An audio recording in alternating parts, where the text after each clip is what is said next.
ठीक जी। मोक्ष का होता है? मोक्ष जो होता है, मोक्ष का अधिकारी है मन। माया मरी न मन मरा, मर मर गया शरीर, आशा तृष्णा ना मरी, कह गए दास कबीर। तो जो हमारा मन है वही मोक्ष का अधिकारी है, क्योंकि आत्मा तो मोक्ष से और जन्म मृत्यु सबसे परे है। तो जो मन है, कहते हैं ना सब मर गया, शरीर बूढ़ा हो गया, मन बुढ़ा नहीं हुआ। ठीक तो मन को ही सारा सुख दुख मिलना है। ठीक। स्वामी दूसरा श्रीमद् भगवत गीता, गीता प्रेस गोरखपुर से प्रकाशित है। जयदाल गोविंद का इसके अनुवादक हैं। देखिएगा अध्याय नंबर 15 का पंचदशो अध्याय 15वां अध्याय का ये प्रथम मंत्र है कि ऊर्ध्व मूलम अधः शाखम अश्वत्थम प्राहु अव्यम छंदासी यस्य प्रणानी ये तम वेद स वेदवित। अब ये क्या बताया है कि आदि पुरुष परमेश्वर मूल आले ऊपर को जड़ है, वो तो पूर्ण परमात्मा है। अधः शाखम नीचे को शाखा, ये अनुवाद गलत किया है, ब्रह्मा रूप मुख्य शाखा वाला। देखिएगा इस 2 नंबर श्लोक में अधः अधः 2 जगह है, इनका अनुवाद इन्होंने खुद किया है। यहां पर अधः माने नीचे, अधः माने नीचे, अधः माने नीचे, अधः माने नीचे। तो अधः यहां नीचे लिखना था, ऊपर को जड़ वाला, ऊपर को मूल वाला। आदि पुरुष परमेश्वर तो समझो उल्टा लटके संसार रूपी वृक्ष की जड़ है, और नीचे को शाखा है, ये समझो। इसकी तरफ संकेत है ये गीता जी अध्याय नंबर 15 के श्लोक नंबर 1 में। ऊर्ध्व मूलम अधः शाखम अश्वत्थम प्राहु अव्यम, ये है वो उल्टा लटका हुआ संसार रूपी वृक्ष, ऊपर को जड़ और नीचे को शाखा वाला। अब तीनों गुण यहां देखिएगा। अब गीता जी अध्याय नंबर 15 का श्लोक नंबर हम 1 पढ़ रहे हैं। इसका अर्थ है कि जो ऊपर को जड़ नीचे को शाखा, बिल्कुल स्पष्ट है। अधः शाखम, इन्होंने तो अड़ंगा डांड तो मतलब था, ज्ञान था ही नहीं। संसार रूपी पीपल के वृक्ष को अविनाशी कहते हैं। वेद जिसके पत्ते कहे गए हैं, उस संसार वृक्ष को जो पुरुष मूल सही तत्व से जानता है, स वेदवित, वह वेद के तात्पर्य को जानने वाला है, अर्थात वो तत्वदर्शी संत है। सह वेदवित तत्व से जानता है तो वह वेद के तात्पर्य को जानने वाला था, तो तत्वदर्शी संत है, इसका अर्थ ये। और फिर हम ज्यादा ना कहकर हम सिर्फ ये लेंगे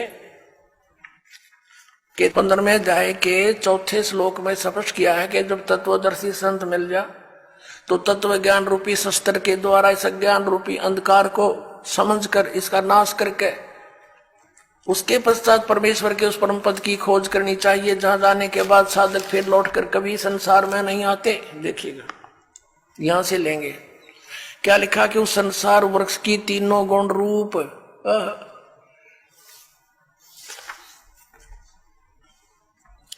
विषय पर वाला शाखा, तीनों गुण रूपता समझो उसकी विषय वासना वाली शाखा है, नीचे और ऊपर फैली हुई है। मनुष्य लोक में कर्मों के अनुसार बांधने के भी मुख्य कारण यही है, जो नीचे और ऊपर लोकों में फैली हुई है। ऊपर स्वर्ग लोक में, नीचे पाताल लोक में, पृथ्वी लोक पर ज्ञान बोला ही जा रहा है। अब ये तीनों गुण रूपी शाखा है।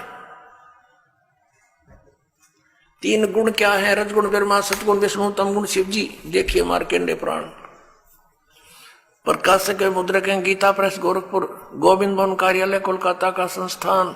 ये इनके फैक्स और फोन नंबर है। इसके 123 पृष्ठ पर देखिएगा, ये संक्षिप्त मार्कंडेय पुराण 122 के नीचे आएंगे, फिर साथ में इधर 23 है। अब मार्कंडेय जी बोले मुने, अब यहां जाते इसके सामने ही। इस प्रकार स्वयंभू परमात्मा की 3 अवस्थाएं हैं। रजोगुण प्रधान ब्रह्मा, तमोगुण प्रधान रुद्र, सतोगुण प्रधान विश्वपालक विष्णु है। ये ही 3 देवता है और ये ही 3 गुण है। कंसेप्ट क्लियर हुआ? समझदार को संकेत ही बहुत होता है। अब फिर पढ़िएगा इस पवित्र श्रीमद् भगवत गीता अध्याय नंबर 15 के श्लोक नंबर 1, 2 से आगे। एक तो पढ़ लिया आपने, अब 2 को देखिए। अध्याय नंबर 15 श्रीमद् भगवत गीता नंबर 2 में क्या कहा है कि इस संसार वृक्ष की तीनों गुण, रजगुण ब्रह्मा, सतगुण विष्णु, तमगुण शिव जी रूपी शाखा परमेश्वर कबीर जी ने आकर बताया था कि जो संत संसार रूपी वृक्ष के सभी विभागों को भिन्न भिन्न बता देता है, स वेदवित, वह तत्वदर्शी संत है। कबीर परमेश्वर ने 600 वर्ष पहले कहा था, अक्षर पुरुष एक पेड़ है, निरंजन यानी सर पुरुष वा की डार, और तीनों देवा शाखा है, ये पात रूप संसार है। तो वो थे भगवान जो तत्वदर्शी संत की भूमिका करने आते ही आते हैं, वो ज्ञान वही समझाते हैं। तो ये बता कि तीनों गुण, रजगुण ब्रह्मा, सतगुण विष्णु, तमगुण शिव जी, ये जड़ तो पूर्ण परमात्मा स्वयं परम अक्षर ब्रह्म कबीर देव कबीर साहब हैं, ये कबीर साहब हैं। और अक्षर पुरुष ये तना है, शर पुरुष ये डार है। इसके 3 पुत्र हैं, रजगुण ब्रह्मा, सतगुण विष्णु, तमगुण शिव जी, ये शाखा है। और पात रूप ये सब यहाँ के तीनों लोकों के प्राणी हैं। अब आपके ये पवित्र श्रीमद् भगवत गीता जैसा पवित्र सदग्रंथ समझ में आवेगा। अभी तक तो इन्होंने अज्ञान बना रखा था, सब कुछ श्री कृष्ण को ही बना रखा था, यानी विष्णु जी को ही। देखिएगा अध्याय नंबर 15 का श्लोक नंबर 2 हमने पढ़ रहे हैं हम। उस संसार वृक्ष की तीनों गुण, रजगुण ब्रह्मा, सतगुण विष्णु, तमगुण शिव जी, ये जल से बड़ी हुई नहीं। विषय पर वाला शाखा, ये तो शाखा है, नीचे और ऊपर फैली हुई है, यानी 3 लोकों पर, पाताल लोक, पृथ्वी लोक और स्वर्ग लोक पर इन भगवानों का आधिपत्य है। एक गुण का एक विभाग के मंत्री हैं ये। और कर्मा के अनुसार बांधने वाली भी मुख्य कारण, मुख्य जड़ें, यानी ये हमें बांधे रखती हैं, फंसाए रखते हैं, नीचे और ऊपर फैली हुई है। सभी लोकों में नहीं, ऊपर और नीचे फैली है। अब तीसरे में कह गीता ज्ञानदाता कहता है, इस संसार का स्वरूप जैसा कहा है वैसा यहाँ विचार काल में नहीं पाया जाता।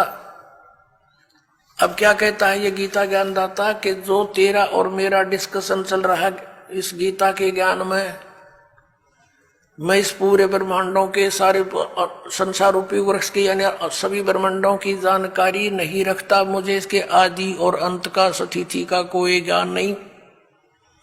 इससे ये भी सिद्ध हो गया कि गीता ज्ञान दाता जो है ये सर्जन करता नहीं है, ब्रह्मांडों का रचने वाला नहीं है, वो कोई और भगवान है जिसने सब ब्रह्मांड रचे। देखिएगा 15वें अध्याय का 3, ये क्या कहता है कि इस संसार वृक्ष का स्वरूप जैसा कहा है वैसा यहाँ विचार काल में, तेरे मेरे डिस्कशन में, गीता जी के ज्ञान में नहीं पाया जाता, क्योंकि न इसका आदि है और न इसका अंत है, यानी मुझे इसके आदि अंत का कोई ज्ञान नहीं, गीता ज्ञानदाता कहता है, और न इसकी अच्छी प्रकार स्थिति है।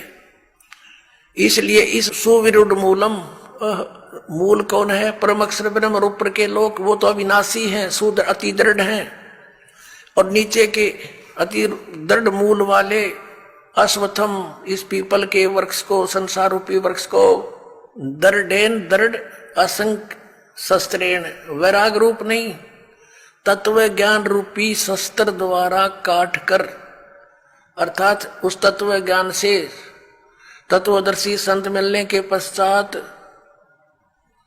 उसको अच्छी तरह समझकर, अब चौथा 15वें जाएगा, चौथा,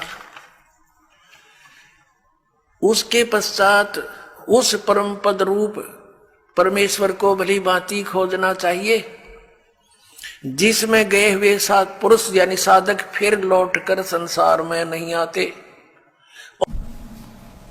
श्रीमद् भगवत गीता, गीता प्रेस गोरखपुर से प्रकाशित है। जयदाल गोविंद का इसके अनुवादक है।